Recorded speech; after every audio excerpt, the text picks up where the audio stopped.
अस्सलाम वालेकुम दोस्तों, उम्मीद है आप सब लोग खैरियत से होंगे। मैं हूं आपका दोस्त Mohammed Saqib, mind sciences trainer और राइटर। और आज की इस वीडियो में हम बात करेंगे, आप देख रहे हैं मेरे हाथ में किताब है इशफाक अहमद साहब की, आप भी थी बाबा साहिबा। बहुत ही हमअज़हद किस्म की किताब है, बहुत हैवी वेट किस्म की स्टोरी जिसके अंदर है। लेकिन आज हम बात करेंगे एक लाइट सी स्टोरी की, ऐसी स्टोरी जो आपका माइंड सेट चेंज कर देगी। इस स्टोरी को सुनने के बाद सोचने के नए अंदाज आपके ऊपर खुलेंगे। लेकिन सबसे पहले यही रिक्वेस्ट है आप लोगों से कि जिन दोस्तों ने अभी तक मेरा channel mind transformation valley subscribe नहीं किया, उस चैनल को सब्सक्राइब करें, बेल आइकॉन को प्रेस करें और जो वीडियो पसंद आए उसे अपने दोस्तों से ज़रूर शेयर करें। तो ये स्टोरी है मेरे दोस्तों इशफाक अहमद की, फिक्शन की जंग अपने रिश्ते की एक नानी जुलेखा के साथ। बहुत इंटरेस्टिंग, बहुत ज़बरदस्त। तो एंड तक जम कर देखिएगा और आप देखिएगा इस स्टोरी के अंदर से बहुत सारे नए मफाहिम आप लोगों के लिए खुलेंगे आपके ऊपर। तो 1947 की कहानी है, पाकिस्तान बनने के वक्त की। तो पार्टीशन के बाद इशफाक साहब कहते हैं कि हमारी फैमिली हिंदुस्तान से माइग्रेट होकर पाकिस्तान लाहौर में आई और नानी जुलेखा ऑलरेडी वहाँ पे रहती थी। इनके हस्बैंड उस वक्त के कमांडर इन चीफ के मुशीर होते थे और 2 बेटियाँ इनकी थी, बड़ी वेल ऑफ जगह में ब्याही हुई थी। तो बहुत रिस्पेक्टेबल, फाइनेंशियली बहुत सॉलिड फैमिली थी नानी जुलेखा की। और कहते हैं हम लोग जब आए, माइग्रेट हो गए, तो फाइनेंशियली हमारा हाल काफ़ी पतला था, लूटे पुटे लोग थे हम लोग, फाइनेंशियल क्राइसिस का दौर था। तो हमारी अम्मा ने, हम 4 भाई थे, हमने कहा कि भी कोई काम करो। तो कहते 2 भाई तो चले गए कश्मीर में जिहाद करने के लिए। और कहते एक भाई ने काम शुरू किया, देसी मुर्गियों का, अंडों का दूध बेचना शुरू किया और थोड़ा बहुत सिस्टम करके चलने लग गया। और कहते हैं मुझे एक जॉब की ऑफ़र हुई, जो कैंप था वाल्टन पे, मुहाजिरीन का मशहूर कैंप, वहाँ पर 75 रुपीज़ पर मंथ पे मैं मुलाजिम हो गया।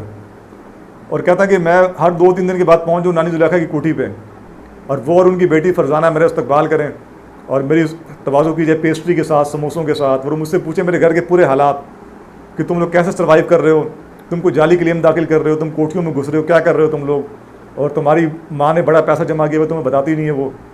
खैर जब भी वो जाएँ तो इशफाक साहब की बड़ी इंसल्ट हो वहाँ पर, और बहुत रंजीदा होकर वहाँ से वापस आएँ। ख़ासतौर पर इनकी माँ की बहुत बुराइयाँ करे वो खातून। तो इशफाक साहब एक दिन सोचते हैं ऐसा कब तक चलेगा, और इशफाक साहब सोचते हैं कि मुझे इस बेइज्जती का हिसाब लेना चाहिए इनसे। लेकिन पॉसिबल नहीं था, एक कमज़ोर बंदा एक इतनी ताकतवर फैमिली से कैसे जंग लड़ेगा। तो इशफाक साहब कहते हैं मैंने सोचा कि मैं इनसे फ़िक्शन की जंग लड़ूंगा। फ़िक्शन कहते हैं ऐसी चीज़ को जिसका वजूद नहीं होता, जो इंसान सोच के बनाता है।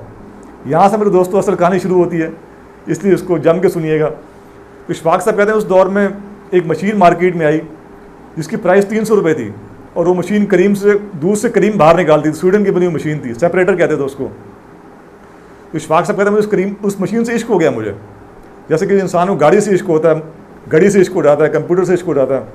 कहते मुझे उस मशीन से इश्क हो गया कि सोते जागते मेरे दिमाग में वो मशीन तारी रहे। मैंने तस्करा उसको नानी जुलेखा से भी किया। तो नानी जुलेखा ने कहा क्या मसला, अपनी अम्मा को बोल, उसने बहुत पैसा छुपा के रखा, वो तुझे पैसा दे देगी। इशफाक साहब को और गुस्सा आया।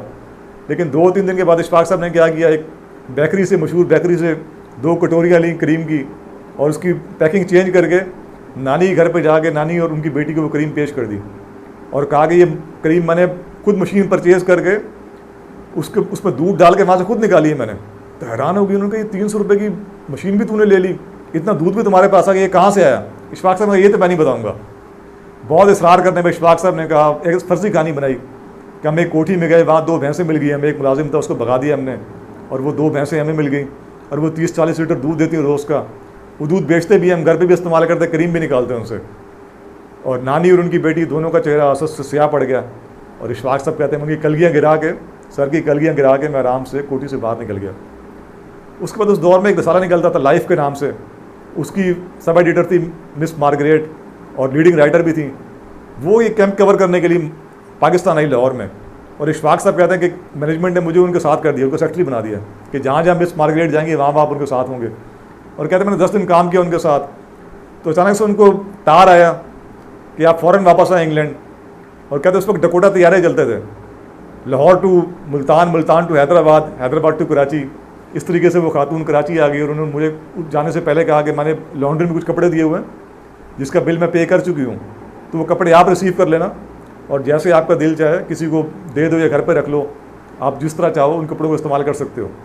तो इशफाक साहब कहते हैं 2 दिन बाद कपड़े मुझे मिल गए, तो मैं वो कपड़े पैकिंग के साथ उठा के नानी के घर ले गया, और नानी की जो बेटी थी फरजाना खाला, उनके सामने कपड़े दिए। उन्होंने पैकिंग खोली, हैरान हो गई, इतने कॉस्टली कपड़े, बाहर के कपड़े। कहते तुम्हें कहाँ से मिले। तो इशफाक साहब ने कहा ये तो मैं नहीं बताऊँगा। फिर वही स्टाइल उनका, बहुत इसरार करने में बताया कि हमने एक वकील थे, पुराना उनकी केनाल रोड पे कोठी बनी हुई थी, हमने ताला तोड़ा, उसको अंदर गए उसके, तो एक अलमारी से हमें ये कपड़ों की गठरी मिली, ये पैकेट मिला हमें। तो उसकी खाला पूछती हैं कि क्या वो इतनी बड़ी कोठी में सिर्फ कपड़े ही थे? तो इशफाक साहब कहते नहीं कपड़े नहीं, कुछ और भी था वहाँ पे। कहते क्या था वहाँ पे?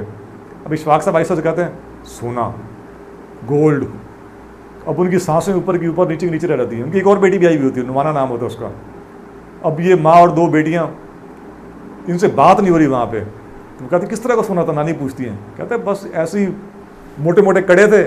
अब खुद सोचिए, जितना मोटा होगा उतना ज़्यादा कॉस्टली होगा। और पैरों की पाजेबें थी और कान के इस तरह कहते झूमर थे, सब मोटे मोटे थे, डोगरा ज़माने के। और कहता है कि हमने तो वो लिए और एक सुनार को बुलाया, हमने कहा उसको तू गला के इसका डल्ला बना दे। तो सुनार ने कहा ये 3.25 सेर का बनेगा, यानी पुराने ज़माने का किलो। तो हैरत से पूछती 3.25 सेर का बना? कहता नहीं, अंदाज़ा गलत साबित हुआ उसका, वो 3 सेर का बन गया और बढ़ा के बता दिया, यानी आज के दौर के हिसाब से कहते करोड़ों रुपए का बन गया। तो कहते हैं उनकी हालत ऐसी हो गई कि वो सिसकियाँ बगैर आवाज़ निकाले, सिसकियाँ भर भर के, धाड़े मार मार कर रो रही थी। और कहता है कि उसके बाद मेरी नानी को दिल की तकलीफ शुरू हो गई और कोरामैन नाम की एक दवाई आती थी, उसके कतरे नानी ने पीना शुरू कर दिए, ब्लड प्रेशर बढ़ गया उनका। और इशफाक साहब जब भी जाएँ इस तरह की कोई कहानी उनके सीनों में डाल के आ जाए, हमने गाड़ी चुरा ली, मेरे भाई कश्मीर से सोना बेच रहे हैं, वो अटैची केसों में आता है और हम करोड़ों रुपए कमा रहे हैं इस तरीके से। और विद इन 1 ईयर मेरे दोस्तों क्या हुआ कि नानी इतनी बीमार होगी, एडमिट होंगे हॉस्पिटल में, कभी दिल की धड़कन घटे उनकी, कभी बढ़े। और इस असना में इशफाक साहब मिलने जाते हैं उनसे, तो सारे तीमारदारों को बाहर भेज के इशफाक साहब से पूछते हैं कि इशफाक तेरे भाई ने कश्मीर से क्या भेजा? और इशफाक साहब वहाँ भी उनको कहते हैं कि मेरे भाई ने 5 सूटकेस भेजे सोने से भरे हुए। और उसकी नानी ऐसे 5 का इंसा देखती हैं और उनकी सांसें उखड़ना शुरू होती हैं। और मेरे दोस्तों, देखते ही देखते नानी जुलेखा अपने खाली की हकीकत से जहाँ मिलती हैं। तो लेसन क्या निकला इस स्टोरी से मेरे दोस्तों? लेसन ये निकला कि नानी जुलेखा को किसी ने जहर नहीं दिया, किसी ने उनको कोई फिजिकल तकलीफ नहीं पहुँचाई, किसी भी तरह का धोखा उनके साथ नहीं किया गया। सिर्फ दूसरों की खुशी के बारे में सोच सोच के, हसद कर करके उनके दिमाग ने ऐसे केमिकल्स जनरेट किए, माइंड साइंस ये बताती है, दिमाग ने ऐसे केमिकल्स जनरेट किए जिन्होंने बीमार किया उनको, और एक ही साल में अपने खाले की हकीकत से जा मिली हो। बड़े दोस्तों, यही काम हमने नहीं करना। आपके पड़ोस में एक बंदा बाइक पे था, बाइक से वो गाड़ी पे आ गया, आपका उससे कोई लेना देना नहीं है, बड़ा मकान बना लिया और तरक्की कर रहा है, उसके बारे में सोच सोच के अपने आप को परेशान नहीं करना। दुनिया में एक बिजनेस ऐसा है जो बगैर पैसों के आप कर सकते हैं, उसको हम कहते हैं माइंड योर ओन बिजनेस। तो अपनी ज़्यादा फोकस करें, अपने दुख किसी बंदे को नहीं बताएं। अगर आप बीमार हैं तो आपकी बीमारी का सिर्फ डॉक्टर को बताना चाहिए, लोगों को नज़र आए कि आप बहुत खुश हैं, ताकि अच्छी एनर्जी आपके पास आए। हसद करने से हम बचेंगे, अपना लाइफस्टाइल, थिंकिंग पैटर्न चेंज करेंगे और इन प्रिंसिपल्स को ज़िंदगी में ला के लाइफ को लेके आएंगे नेक्स्ट लेवल पे। And don't forget that this is Mohammed Saqib and I am your friend and I am going to help you. Thank you very much.